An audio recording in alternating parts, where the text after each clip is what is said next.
Welcome to my YouTube channel, Tony Subvega, your feng shui guru and paranormal expert.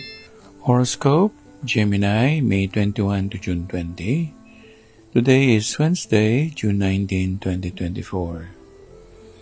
Our horoscope for the day is about love, the unconditional love.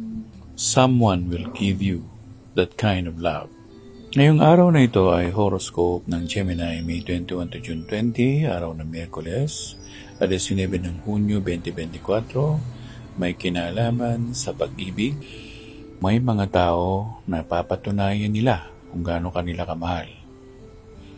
At binibigyan kanila hindi lamang ng pabor, kung hindi ng tamang bibigay ng mungkahi o tamang pakikipagrelasyon sa kapwa-tao. Minsan, ang pag-ibig ay hindi naman humihingi ng kapalit.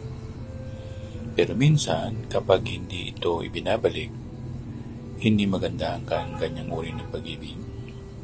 Dapat kasi ang pag-ibig ay two-way traffic. May nagmamahal, may minamahal. Hindi pwedeng nagmamahal lang at hindi ka mamahalin ng kabila.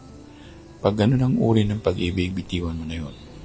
Kung ikaw ay wala pang asawa, darating na siya sa panahong ito at sa malaot madali, ikaw ay kakasal dito.